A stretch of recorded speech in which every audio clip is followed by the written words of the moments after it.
Vamos lá para análise macro. Bom, hoje o cenário já começa extremamente otimista nas bolsas do mundo inteiro, com os Estados Unidos batendo recorde histórico, a bolsa de Hong Kong lá também na Ásia subiu mais de 2,8%, a bolsa do Japão bateu a máxima dos últimos 25 anos e tudo isso está formando o que a gente chama no mercado como a tempestade perfeita.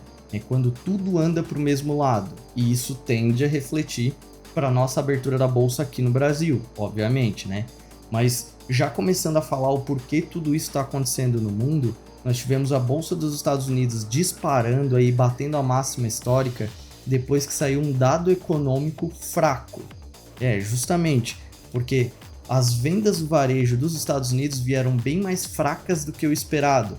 Isso aparentemente seria visto como ruim, mas no momento atual, em que nós estamos esperando para ver quando que o Fed, que é o Banco Central Americano, vai começar os cortes de juros, um dado fraco dá a entender que ele vai conseguir reduzir os juros porque a atividade já está desacelerando. Se a atividade estiver acelerando muito, os juros altos não estão fazendo efeito ainda na economia, mas se elas já começaram a desacelerar, quer dizer que os juros que eles estão mantendo alto vão fazer efeito e já estão fazendo efeito. E aí dá a entender que ele pode sim começar os cortes de juros. Então é por isso que o mercado interpretou tão positivamente um dado fraco. E além de tudo, nós teremos hoje a divulgação aí do índice de inflação ao produtor nos Estados Unidos, que é um outro dado, ele tem menos relevância do que a inflação ao consumidor americano, só que também é bem observado pelo mercado no detalhe para ver se a inflação realmente está desacelerando e vai autorizar com que o Fed comece a cortar os juros ou não, né? E lembrando que nós temos o principal dado ainda que o mercado vai esperar é o PCE, que é o índice de inflação que o Fed, que é o Banco Central Americano, mais observa. Então, esse dado vai sair agora no final do mês, mas o índice de inflação ao produtor, ele vai dar um cheirinho aí para ver o que pode vir nos próximos passos dos dados de inflação. Lembrando que durante o nosso carnaval aqui, saiu o CPI, que é a inflação ao consumidor americano, e fez com que a nossa bolsa aqui no Brasil caísse na volta do feriado, porque o dado veio muito forte e fez a bolsa americana derreter. E esse cenário já voltou todo depois que tivemos essa perspectiva que a atividade dos Estados Unidos já está desacelerando, o que em tese contrata mais desaceleração em dados de inflação. E aí vai gerar mais otimismo enquanto essa tese permanecer. Lembrando que hoje também falam aí 3 membros do Fed, que é o Banco Central Americano. O mercado fica sempre muito atento a eles, aí a cada movimentação de falas mais agressivas ou mais brandas, né, sobre a política monetária. Já para falar do cenário asiático, como eu comentei, nós tivemos a bolsa de Hong Kong disparando aí quase 3%, a bolsa do Japão voltando aos níveis aí mais altos dos últimos 25 anos, e tudo isso está sendo por conta de um relato sobre o feriado do Ano Novo Lunar.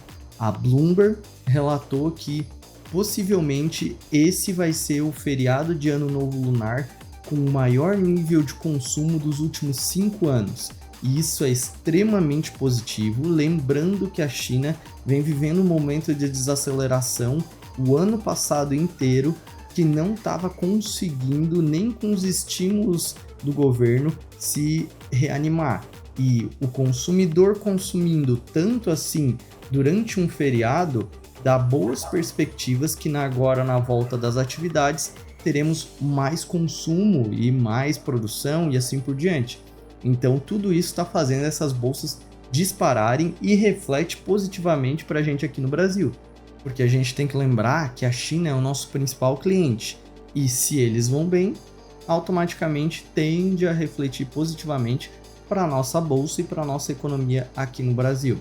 E já falando do cenário brasileiro, aqui nós teremos aí o Galípolo, que é um membro do Banco Central Brasileiro. Ele vai dar uma entrevista hoje de manhã ainda, e também vai ser questionado sobre a possibilidade de nós termos uma queda da Selic até um dígito, né? Lembrando que a nossa Selic ainda está relativamente bem alta e a perspectiva do mercado é que até o final do ano ela cai aí próximo a 9%.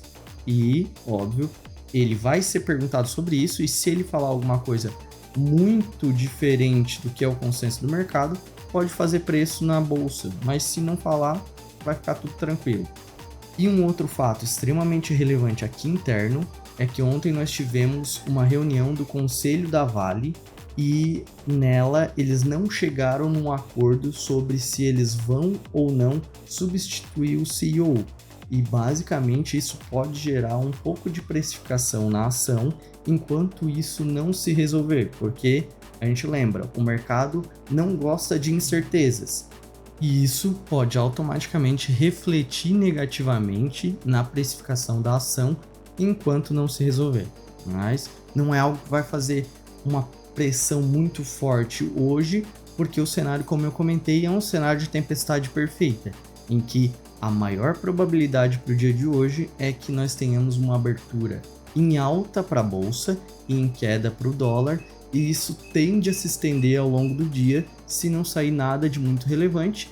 E, óbvio, o dado mais importante é às 10h30 da manhã, é o índice de inflação ao produtor americano. Se lá pesar esse dado, nós tenderemos a refletir, mas contando como um todo, o cenário é muito mais para positivo do que para negativo hoje. Então é isso. E se esse é o tipo de assunto que te interessa, só se inscrever no canal aqui para receber todos os dias antes do mercado abrir. Um abraço.